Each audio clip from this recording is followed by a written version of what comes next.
Şəhzadə İldırım, Mahirə. Mahirə hər kəsdən öncə dəzgahı işə saldı. Özünü toparlayıb, bütün diqqətini işə yönəltdi. Sanki eşitdiklərini vecinə almırmış kimi nəzərlərini torna dəzgahında fırlanan pəstahın üzərindən tökülən yonqarların üzərindən çəkmədi. Qadınlı kişili bütün fəhlələr dəzgah arxasına keçdi. Mahirə dolmuşdu.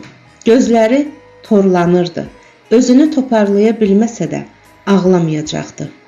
Yerlə göy birləşsə belə ağlamayacaqdı. Ağlamayacaqdı. Alnının kənarlarında damarlarının şişdiyini hiss etdi. Boğula-boğula dözəcəkdi. Evə gedəndə heç kimə qoşulmadı. Həmişə birlikdə getdikləri Zöhrəgili belə gözləmədi. Hər kəsdən tez əynini dəyişib, işdən evə tərəf yol aldı. Yolüstü vacib olan çörək və başqa ərzaqlar aldı. Qapını açıb evə girdi. Aldığı ərzaqları mətbəxə qoyub, çaydanın altını yandırdı. Dünən axşamdan qalmış çay dəmini dəyişməyə belə ərindi. Əynini dəyişənə qədər çaydan qaynadı. İştahası yox idi. Soyuducudan kalbasa götürüb bir dilim kəsib çörəyin arasına qoydu. Stol arxasına keçib oturdu. Dolmuş gözlərini məchulluğa dikdi. Fatih evdə olmayanda xörək bişirməyə ərinirdi. Fatihsiz ürəyi heç nə istəmirdi. Yüngülvari bir şeylər edib qarnını doyurardı. İndi də elə. Dünəndən Fatih bir həftəlik Ukraynaya ezamiyyətə getmişdi. Çox az hallarda onu ezamiyyətə göndərərdilər. İldə bir ya 2 ildə bir dəfə. O da rəis və ya aparıcı mühəndislə birlikdə gedib, birlikdə də gəlirdilər. Gələndə Mahirəyə gözəl əyinbaş və hədiyyələr alırdı. Bu il evliliklərinin 11 ili oldu. Çox yaraşıqlı olan Fatih, Mahirənin hər zaman nazını çəkdi. Mahirənin gülümsər üzündən təbəssümün əskiyi olmaması da bəlkə Fatihdən dolayı idi. Mehriban dolanırdılar. Zahirən yaraşıqsız olan Mahirə, Fatihin sayəsində xeyli dəyişmiş, görünüşcə şəhər qadınlarından geri qalmayan saç düzümü və əyin başı ilə nəzərə çarpacaq qədər yaxşılığa doğru dəyişmişdi. Xasiyyətcə həlim olan Mahirə ilə Fatih bir müəssisədə çalışırdılar. Ali təhsilli Fatih mühəndis, Mahirə isə şagirdlikdən tornaçı peşəsinə keçib işləyirdilər. Fatih Mahirəni gözdən qoymur, tez-tez yanına gəlib maraqlanır, tövsiyələrini verirdi. Fatih Mahirənin doğmacı xalası oğlu idi. Çox yaraşıqlı, qılıqlı, orta boylu bu oğlanla Mahirə bir sinifdə oxumuşdular. Fatih dərs əlaçısı olsa da, Mahirə tam əksinə olaraq sinifdən sinifə zorla keçirdi. Heç oxumaqla arası yox idi. Yazı pozu işlərində Fatih onun çulunu sudan çıxarırdı. Mahirə qarayanız, üzü gülər, bəstəboy, Fatihdən fərqli olaraq zahiri gözəllikdən uzaq bir qız idi. Məktəbi bitirəndən sonra Fatih Bakıya ali təhsil almaq üçün gələndə Mahirə kətdə qalıb ev və çöl işlərində anasına kömək elədi. Mahirəni elçiləyənlər olmadı. Ağıllı, kəmallı olan bu qızın zahiri görkəmi heç kəsi cəlb eləmirdi. 29 yaşına çatanda artıq Bakıda yaşayıb işləyən Fatihi valideynləri evləndirmək üçün rayona çağırdılar. Ona gözəl bir qız da tapmışdılar. Fatihi yola gətirməkdən ötürü Mahirəni də bu işə qoşdular. Xalası Gülzar Mahirəyə zəng edib Fatihin gəldiyini xəbər elədi. Fatih Mahirəni görəndə çox sevindi. Mahirə qaralmış, əlləri işləməkdən kobudlaşmış, yaşlı qadınların geyinəcəyi bir donda idi. Saçları pırtlaşıq halda yaylığının altından çıxmışdı. Fatih onu görəndə ürəkdən qəhqəhə vurdu. Mahirə, sən nə gündəsən qız? Can xalam oğlu, oğlan olacağımış, tələsiyə düşmüşəm, deyə ona qoşulub bəkdən şaqqanaq çəkdi Mahirə. Vallah, Burada sənin qədrini bilən olmayacaq. Qarıyıb çürüyüb gedəsən ay xala qızı. Mən nə edim ay Fatih? Kənddə subay qalmayıb. Bir sən qalmışdın, sən də əldən çıxdın. Deyə gülməkdən gözləri yaşaran Mahirə içəri keçib xalası ilə görüşdü. Xala da hər zaman Fatihlə Mahirənin zarafatlarına gülərdi. İndi də elə. Ay xalan sənə qurban, xoş gördük səni deyib, gülə-gülə gələn Gülzar xala Mahirəni qucaqlayıb öpdü. Darıxmışdım sizin zarafatlaşmağınız üçün. Gülzar kəndin gözəl qızlarından olan Xavəri Fatihə ad eləmişdi. Bunu eşidən kimi Fatih maşını tez rayona öz kəndlərinə sürmüşdü. Anasının gözlədiyinin əksinə onu danlamışdı. Ana, mən sənin qız seçiminə bir söz demirəm. Bilirəm ki, pis yerə əl atmazsan. Amma mənim fikrimi öyrənmədən niyə elçiləmisən? Bəlkə heç xasiyyətimiz uyğun deyil. Sən heç narahat olma, deyə anası oğlunun iradını qulaq ardına vurdu. Laf elə sən deyən qızdır, ağıllı, kamallı ev qızı. Əlindən hər iş gəlir, küçəbayır da bilməz. Ay ana, sən küçəbayır bilməyən qızlardan qorx. Bilmirsən beynində hansı firişkələr oynayır, deyəndə anası Fatihə acıqlandı. Bura bax, mənə institut oxuyan alim qız lazım deyil. Mən qoymaram tanımadığım, bilmədiyim birini alasan. Hə də, anam evlənir axı. Mən elə bildim məni evləndirirsən. Gülzar Mahirəyə özü xəbər eləmişdi ki, gəlib Fatihi yumşaqlıqla yola gətirsin. Bilirdi ki, Fatih Mahirəni çox istəyir. Sözünü saya alacaq. Mahirə də xalasının arxasında durub nəyi var Fatihi yola gətirmək üçün cəhd elədi. Nəhayət ki, Fatihin üzünü güldürməyi bacaran Mahirə onlardan çox gec getdi. Ertəsi gün Mahirə Fatih ilə görüşüb rayon mərkəzinə getməli idilər.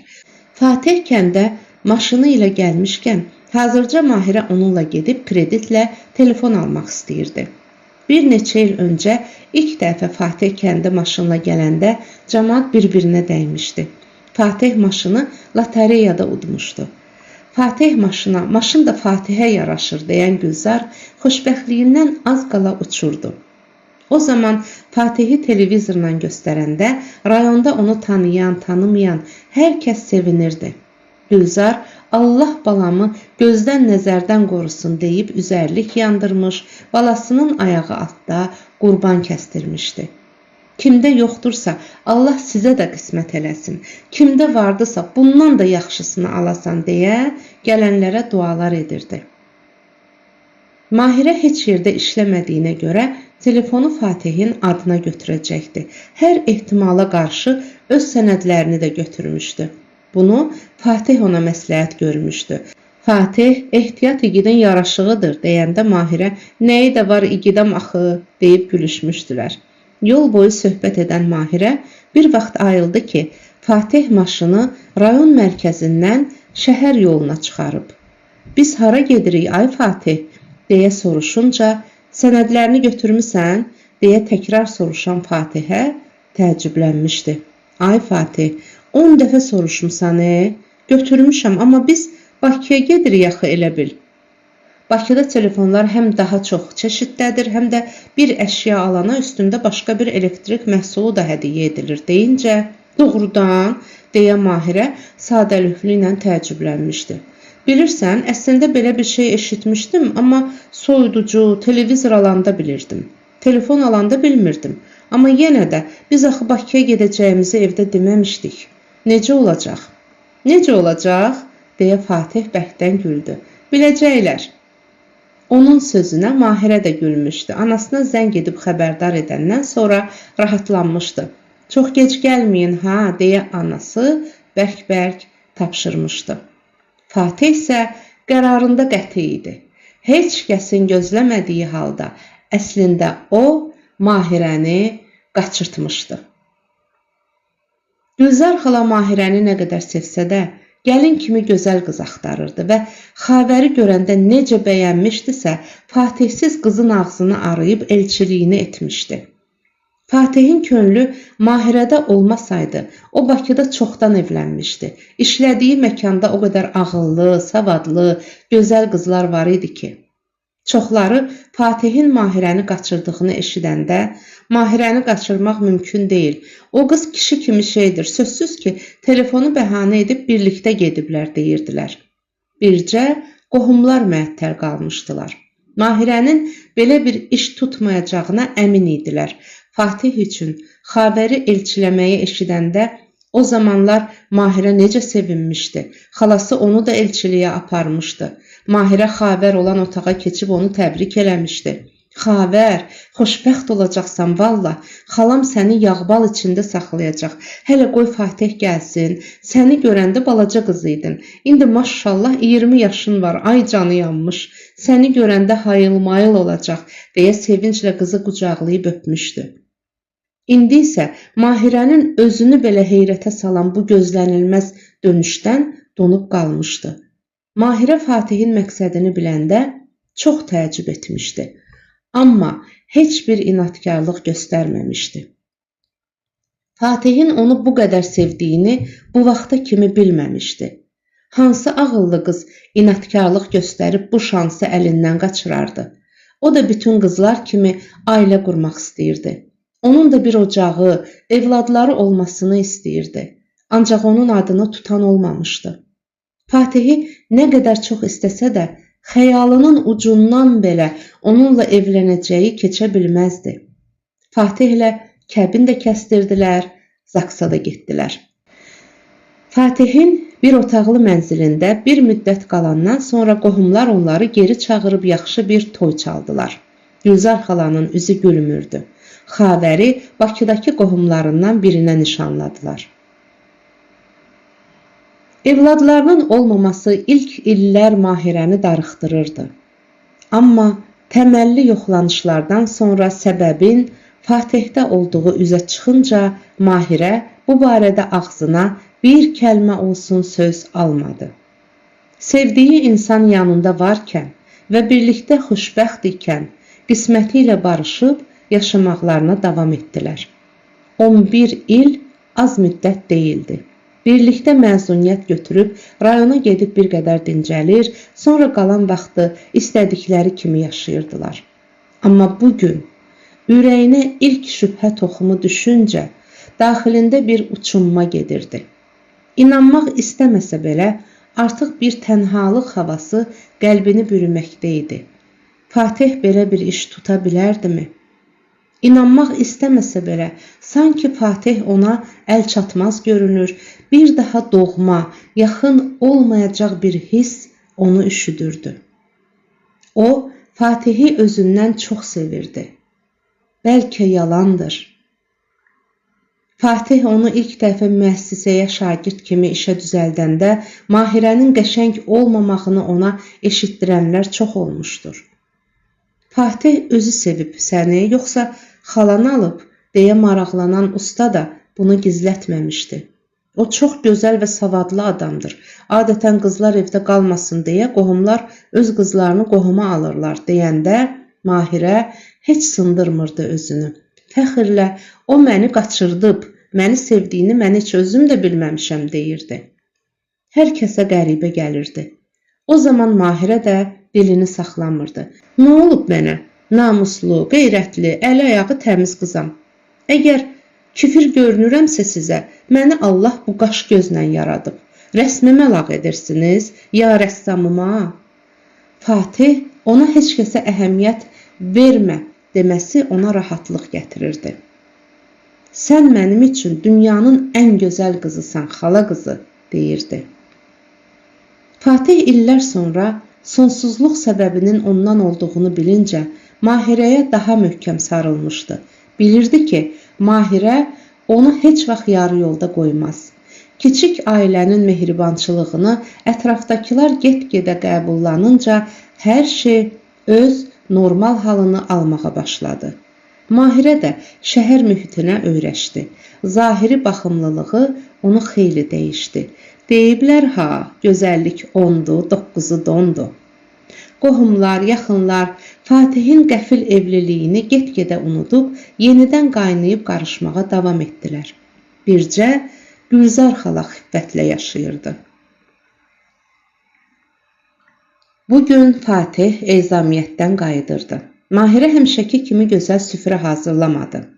Bir atda xörək bişirib Fatihi gözləməyə başladı. Görəsən necə görüşəcəkdilər? Həmişəki kimi Fatih içəri girəndə "Ay zəhmətkeş xalam qızı, mən gəldim" deyə hayküy qoparacaqdımı? Mahirə də "Ay xoş gəldin, mənim yaraşıqlı xalam oğlu" deyib boynuna atılacaqdımı?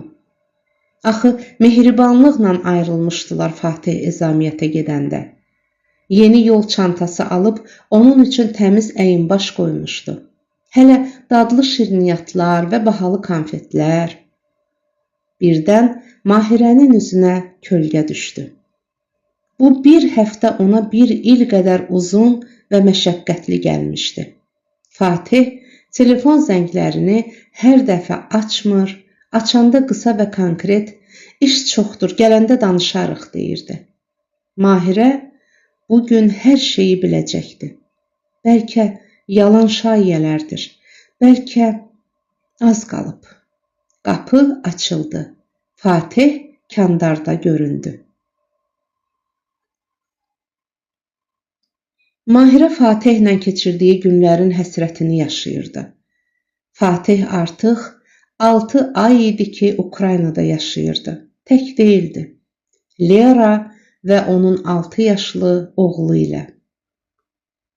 Fatih Mahirəni tərk edib Lera ilə Ukraynaya köçdü. Çox qalmaqallı boşandılar. Mahirə inana bilmirdi. Qohumlar işə qarışmışdılar. Onların mübahisələri Fatihi biraz da Leraya tərəf itələdi. Fatih Mahirəyə qarşı o qədər soyuqqanlı oldu ki, Mahirə həyatındakı bu qəfil zərbədən özünə gələ bilmədi.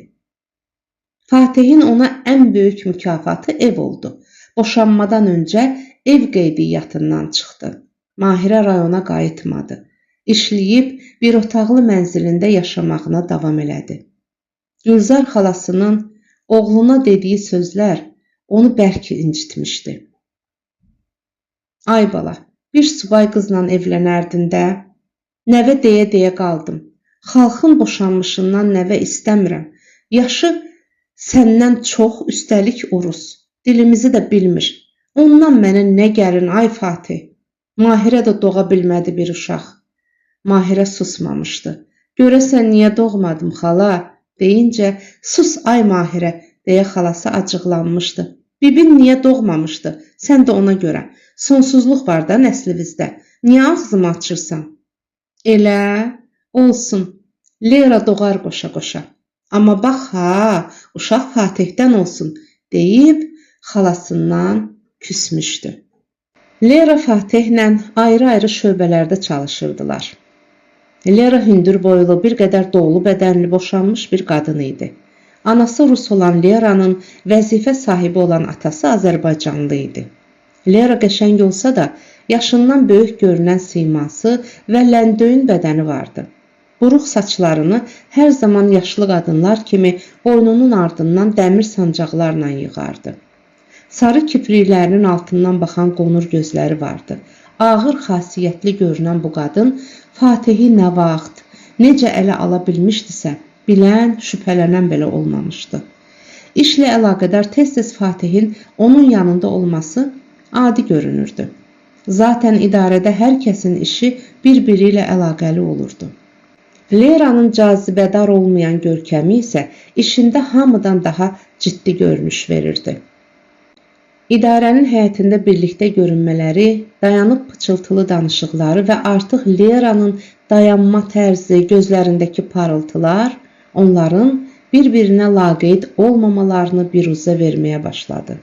Bu söz-söhbət böyüyüb Mahirənin qulağına çatanda Fatih ezamiyyətdə idi.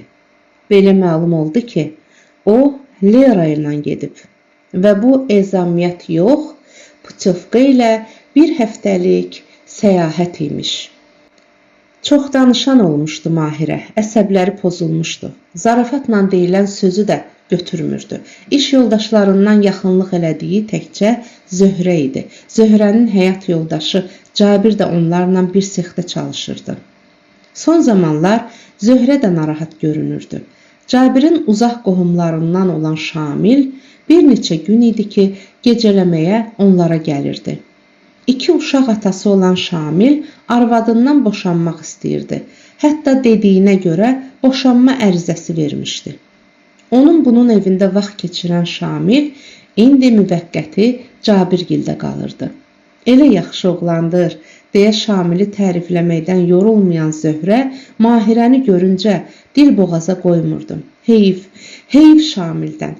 O yaraşıqda, o mərifətdə oğlanın bəxtinə bir it düşüb, it. Qədirsiz, hörmətsiz elədi oğlanı. Dözə bilmədi yazıq Şamil. Verib boşanmaya. Demişəm, özüm səni arvad alacam. Bircə evi yoxdur fağırın. Deyirəm, damatda tək qalan o qədər evli gəlinlər var ki, bu cür oğlan üçün gündüzlər Şamla gəzirlər. Mahirə çox yaxşı başa düşürdü ki, Zöhrə daşı hara atır. Amma susurdu. Nə deyib oturmusan, deyə iş yoldaşları onu danlayırdılar. 6 aydır gedib, öz keyfindədir. Sən də onun acığına ailə qur. Axı, acığa ailə qurmaq nə deməkdir, deyə hər dəfə hirslənən Mahirə Fatihin bir gün peşman olub qayıdacağına ümid edirdi. Ay qız, ona da Leyra deyərlər, deyə Zöhrə bir gün dilləndi. Vallah, Fatihi o əlindən buraxmaz. Fatihə nə eləyibsə, oğlan onun daş qoyduğu yerə baş qoyur. Bu yaxınlarda gəlmişdilər Leyranın küçüyünü aparmağa. Balası kimi yalayırdı uşağı. Elə bil özü əkib. Mahirə əzab çəkirdi. Belə bir şey eşitmişdi. Sadəcə bunları ona danışanlar niyə Mahirəyə acımırdılar? Niyə ona yazıqları gəlmirdi? Mahirənin işində geriləmələr artırdı. Pəstahların əksəriyyətini zay edirdi. Rəisi ona axırıncı xəbərdarlığı etdi. Bax Mahirə, bu qədər bəsdir. Bir dəfə üstünü örtdüm, 2 dəfə üstünü örtdüm, yetər. Atamın ambarı yoxdur ki, mən bütün zayları ört-bastır edim. İstəmirdim zayları hesablatdırım, maaşından tutulsun, amma sən yığışmırsan. Vallah billah xəbər tutsalar atamı yandırarlar. Sonuncu xəbərdarlıq edirəm. Ciddi ol. Mahirə doluxsunub dayandı. Rəisin ürəyi ağrısa da başqa yolu yox idi. Bir neçə gündən sonra yeni il bayramı yaxınlaşırdı. Mahirə tətil günlərini tək keçirəcəkdi. Əvvəllər Fatihlə kəndə gedirdilər. İndi isə anası yalvarsa da o heç kimi görmək istəmirdi. Tək oturub televiziyaya baxacaq və özünü tənhalığa alışdıracaq. Anası kənddən, torpaqdan aralana bilmirdisə, Mahirə də evindən, işindən aralanmayacaqdı. Bayram axşamı yetişdi. Mahirə özü üçün bir stəkan düyünün aşını süzdü. Toyuğu 4 yerə bölüb tavada çığırtma pişirdi. Bir qədər tum qızardıb süfrəyə qoydu. Hələ acımamışdı. Evdə təmizlik işlərini görüb yataq dəstini dəyişdi. Arada bir gözləri dolur, yanaqları islanırdı. Fatihsiz keçən ilk yeni il. Görəsən heç yadına düşmürəmmi, ay Fatih? Ev telefonu zəng çaldı. Zöhrə idi. Mahirəni bayram münasibəti ilə təbrik edib dərhal sözə keçdi. Dur gəl bizə. Yox, oturmuşam da. Dur gəl, gözləyirəm. Nə var tək oturmuşsan? Uşaqlar da səni istəyir. Tez elə, sənsiz oturmayacağıq süfrəyə. Eşidirsənmi? Gələn deyiləm Zöhrə, üz vurma. Demişdi ki, qapının zəngi çalındı. Ay Zöhrə, qapı döyülür. Kim ola bu vaxt? Aç, uşaqlardır, mən göndərmişəm. Pərt eləmə onları, gözləyirik. Mahirə qapını açdı. Doğrudan da Zöhrənin uşaqları idi. Mahirə nə qədər inad göstərdisə, uşaqlar əl çəkmədilər. Mahirə uşaqlar üçün biraz şirini götürüb şalını çiyninə atdı. İşıqları söndürməyib qapını açarladı. Zöhrə də, Cabir də Mahirəni gülərüzlə qarşıladılar. Ortalıqdakı stolun üstü hər cür naz-nemətlə dolu idi. Pəncərə önündə iri bir yolka ağacı qurulmuşdu. Yeni il gecəsi olduğundan yolka işıqları qoşulub yanıb sönürdü. Uşaqlar çox sevincli idilər. Stol arxasına keçməyə tələsirdilər. Ana, nə vaxt oturacağıq deyə soruşurdular ki, qapı döyüldü. Gələn Şamil idi. Mahirə pörtdü. Narazı baxışlarla Zöhrəni süzdü. Zöhrə bu baxışlardan heç alınmadı da. Keçin dayı süfrə arxasına, Şamil əminiz kababları gətirdi deyə uşaqları hayladı. Mahirə tutulmuşdu. Getmək istəyirdi. Cabir işə qarışdı. Ay bacı, sən bizim əzizimizsən, Şamil də. Sıxılmağın yeri yoxdur. Mənim evimdəsənsə, bil ki, qardaşının evindəsən. Mahirə evinə getmək istəyirdi. Şamilin orada olmağından bərk narahat idi. Birtəhər yola gəlib stolun dalına keçdi. Tərslikdən Şamillə üzbəsurət düşdü. Zöhrə onu qalxmağa qoymadı. Bir göz qırpımında dolmanı, kababları stolun üstünə çəkdi. Yeməyə başlayanda tam sükut çöktü. İlk qədəhlərdən sonra nə Cabir, nə də Şamil dil boğaza qoymadılar. Yavaş-yavaş buzlar əridikcə Mahirə də istiliyə alışdı. Şamil gözlərini Mahirədən çəkmirdi. Biraz keçmiş, ailəsindən danışıb ürəyindəki mətləbin üstünə gəlib çıxdı. Hər kəsin yanında Mahirəyə evlilik təklifi edincə Mahirə bu yaraşıqlı və uzun müddət Zöhrənin dilindən düşməyən Şamilə nə deyəcəyini bilmədi. Hər şey yaxşı olacaq Mahirə, inan mənə. Gecə yarıdan keçmişdi. Uşaqları yuxu aparmışdı. Biri divanda, biri kresloda oturan yerdə yatmışdı. Zöhrə onları yerbəyər edəndən sonra Mahirə ayağa qalxdı. Mən daha gedim. Şamil tez yerindən qalxdı. Gedək, ötürüm səni. Mahirə etiraz etdi. Yox, özüm gedəcəm. O biri blokdur da, uzaq deyir ki. Zöhrə söhbətə qarışdı. Get Şamil, çay içə-içə bir ortaq məxrəcə gəlin deyə göz vurdu. Mahirə həyəcanla, çay nədir ay Zöhrə, saatdan xəbərim var deyib gecə ilə yad adamı evinə aparmaq istəmədiyini himcimlə işarə etdisə də Zöhrə ikisini də qucaqlayıb qapı önünə gətirdi. Gedin, oturun, danışın təklikdə, yaşlı başlı adamlarsınız. Başqa gün olsaydı keçərdim. Bugün yeni il gecəsidir. Kim yatıb ki? Səhərəcən hər kəs oyaqdır. Söhbətləşin, tanıyın bir-birinizi, görək nə qərara gəlirsiniz deyə Zöhrə hər ikisini ötürüb qapını bağladı. Səssiz-səmirsiz pillələri endilər. Evin qapısına yetişdilər. Mahirə heç cür Şamili içəri dəvət etmək istəməsə də Şamil qapı açılan kimi içəri daxil oldu. Mahirə çəkinə-çəkinə qapını örtdü.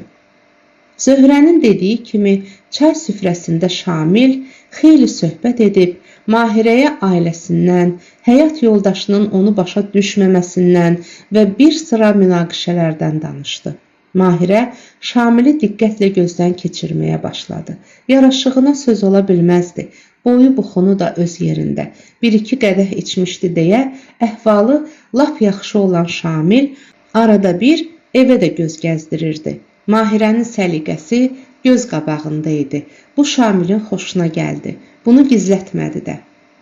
Ayağa qalxıb üz-gözünə su vurmaq istədiyini dedi.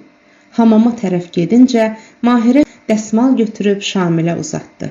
Şamil əl-üzünü yuyunca Mahirə stəkan nəlbəkini yumaq üçün mətbəxə apardı. Yuyarkən narahatlıqla Şamilin nə vaxt gedəcəyini düşündü. Bu vaxt boynunun arxasında nəfəs duydu. Diksinib geri dönəndə Şamil onu qucaqladı.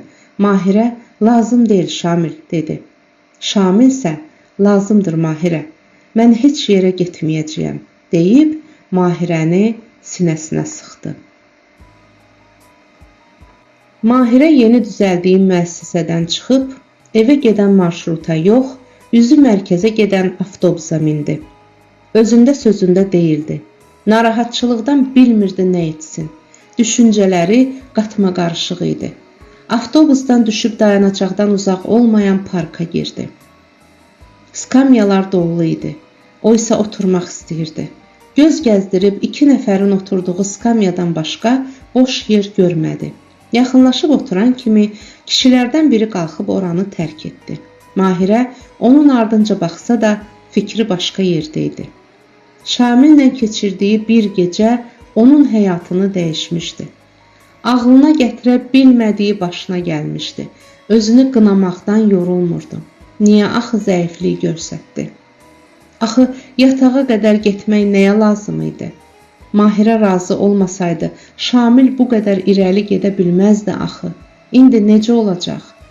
Ah Zöhrə, ah Zöhrə! Hələ Cabir utanmadan necə də qardaşınam deyib xalqın kişisini mənə qoşub gecənin bir yarısı evimə göndərdi. Mahirə Şamilin arvad uşağının hay-həşirini xatırladı.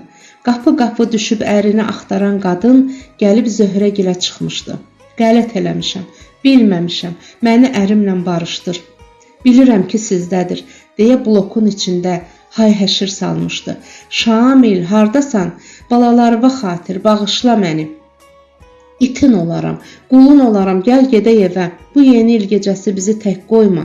Mahirənin telefonu çalınanda hər ikisi yuxudan oyanmışdı. Mahirə sabahın xeyir deyən Zöhrənin səsinə sabahın xeyir cavabını verəndə Zöhrə Mahirənin səsindən yuxulu olduğunu anlamışdı. Az, Mahirə, yatmışdın? Şamil hanı? Şamil burada. Onu tez göndər. Arvad uşağı gəlib blokda hay-həşir salıb ki, kişimi qaytar. Biyabır olduq dayı qonşunun yanında. Necə yəni? Deyir yeni il gecəsi niyə evə gəlmir? Boşanmırlar ki, az, tay barışmaq istəyirlərsə, ailə dağıtmayacağıq ki. Mahirə donub qalmışdı. Şamil telefondan çıxan səsi eşidən kimi artıq geyinib çıxmağa hazır idi. Mahirə donuq baxışlarla Şamilə baxırdı. Şamil isə sevindiyindən və həyəcandan tələm-tələsik ayaqqabılarını ayağına keçirdib əlini qapının cəftəsinə atdı. Qapıdan çıxarkən dönüb Mahirənin ona baxan yaşlı gözlərini gördü. Biraz duruxdu. Sonra günahkarcasına ağlıma gəlməzdi belə olsun. Bağışla deyib tələsik çıxdı. Mahirə donub qalmışdı. Fatih utanclığından qurtarmamış. Bu nə iş idi onun başına gəldi? Bu nə demək idi? O yatağına bir gecəlik adam almışdı. Adam? Bəs bu adam dediyi adamın vicdanı haradaydı? Bəs Zöhrə hələ Mahirənin qurumayan göz yaşlarına necə biganəlik etmişdi? Mahirənin isti göz yaşları yanağı aşağı süzülməyə başladı. Havanın şaxtası gözlərini göynədirdi. Burnu qıpqırmızı idi. Dəsmalını çıxarmaq üçün əlini cibinə atdı. Dəsmal cibində yox idi. O biri cibinə baxdı. Orada da yox idi. Çantasını açdı. İçində nə qədər eşələndisə dəsmalı tapa bilmədi. Avtobusda düşürdüyünü anladı. İndi necə olacaq? Ağzının suyu gözünün yaşına qarışmışdı. Onu diqqətlə izləyən yaşlı kişi cibindən dəsmal çıxarıb Mahirəyə uzatdı. Mahirə bir balaca duruxdu. Yaşlı gözlərini kişiyə çevirdi. Üz-gözü səliqəsiz halda olan kişinin ağarmış saç saqqalını, tüklü qalın qaşlarının altından məchulluğa dikilmiş gözlərini gördü. Dəsmala ehtiyacı vardı Mahirənin. Üz-gözü pis gündə idi. Dəsmalı açıb, altını üstünə çevirib qatlayandan sonra üz-gözünü silməyə başlayan Mahirəni hıçqırıq tutdu. Özünü yığışdırmaq istədisə də, hönkürtü artdıqca artdı. Ətrafdakı insanların gözləri ona dikildi. Yaşlı kişi üzünü Mahirəyə çevirdi. Mahirə kişinin verdiyi dəsmaldan gələn tütün qoxusundan boğulsa belə, onu üzündən ayırmadan ağladı. Dəsmalın tütün iyi verən qoxusu ona atasını xatırladıqca gözlərinin yaşı selə döndü. Yaxınlaşan bəzi insanları başını bulamaqla, əlini yerləməklə özündən uzaqlaşdırdı.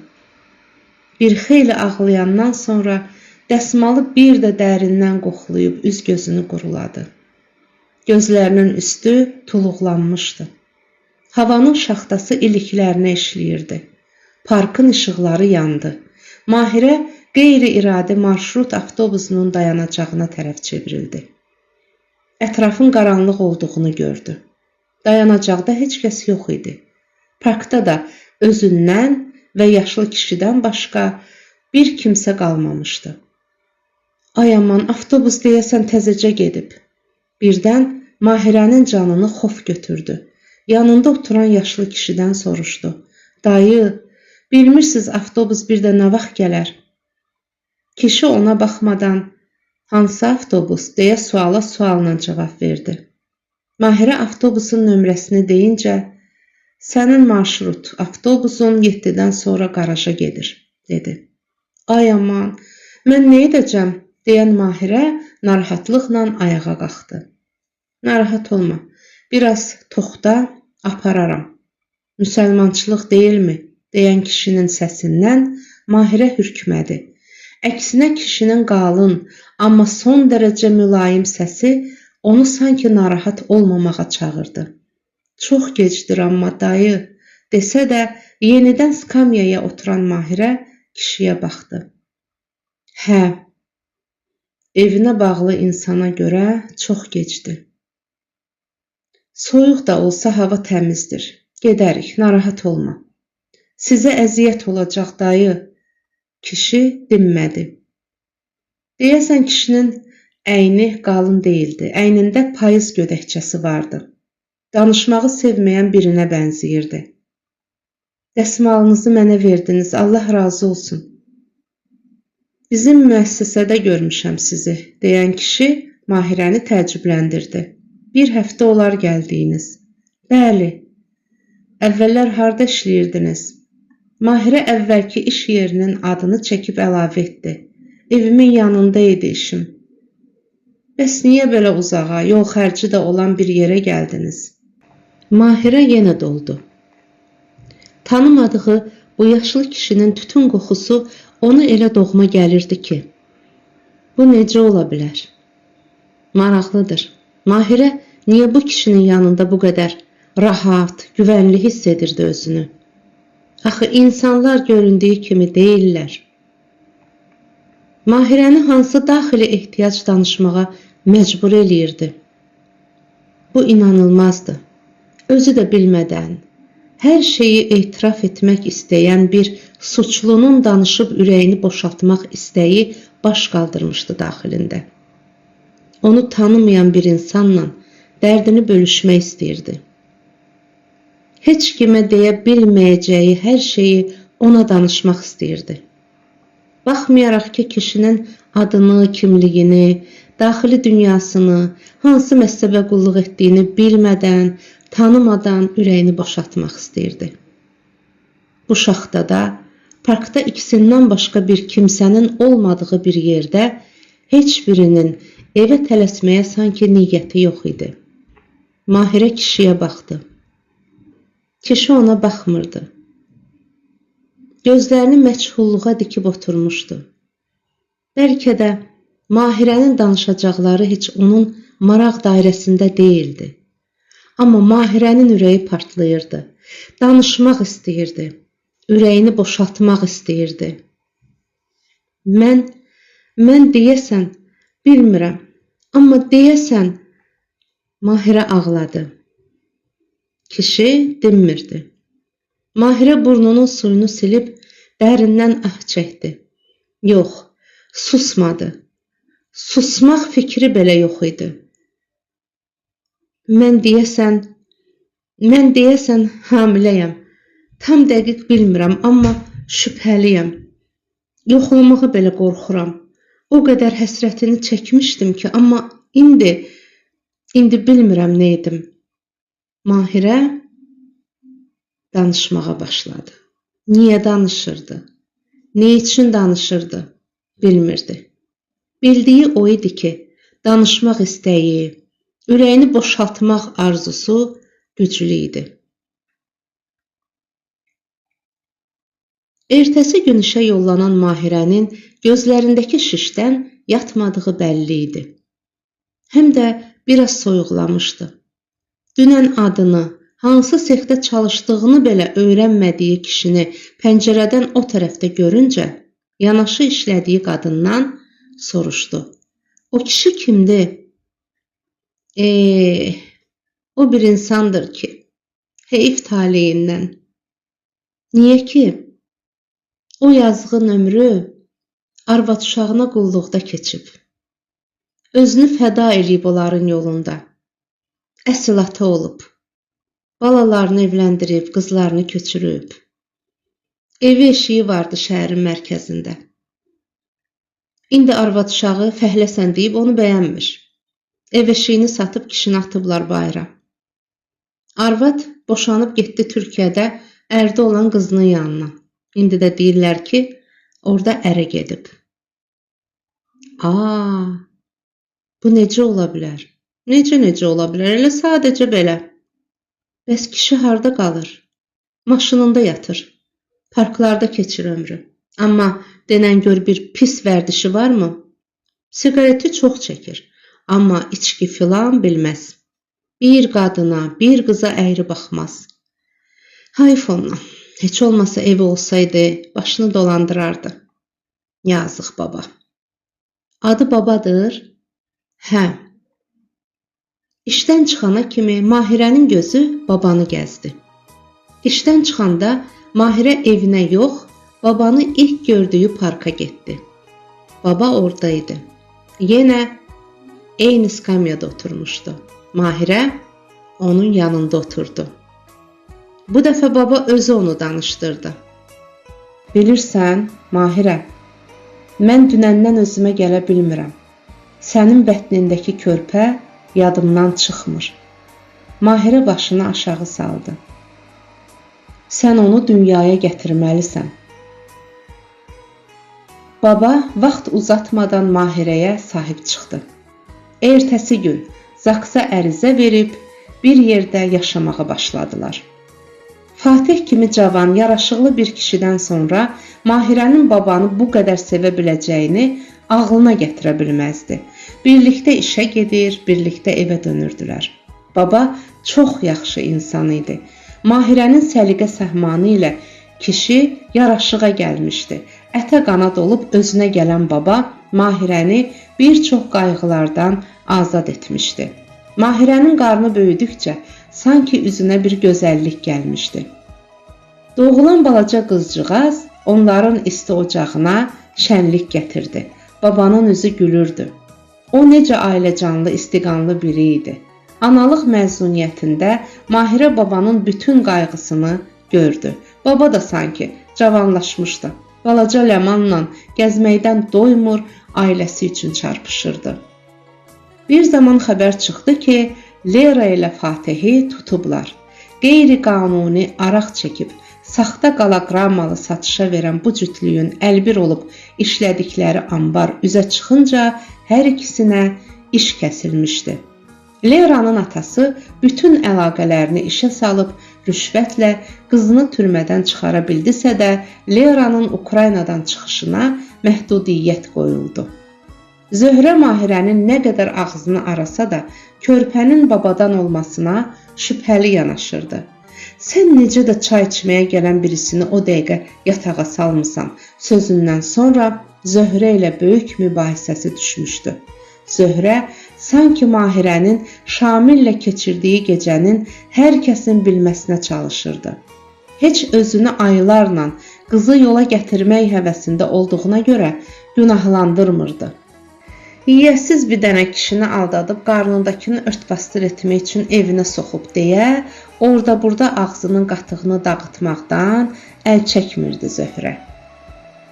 Baba Mahirəyə kömək olduqca, qayğısını çəkdikcə Zöhrənin görən gözlərinə sanki tor gəlirdi.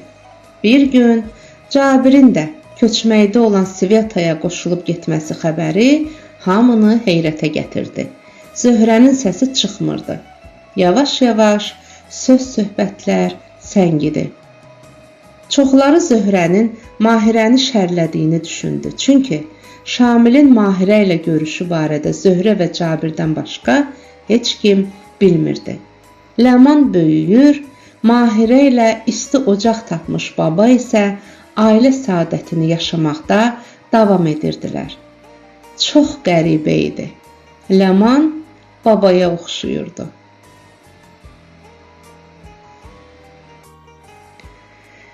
Əziz izləyicilərim, növbəti povest və hekayələrimi dinləmək istəyirsinizsə, kanalımı izləyin, abunə olmağı yaddan çıxarmayın.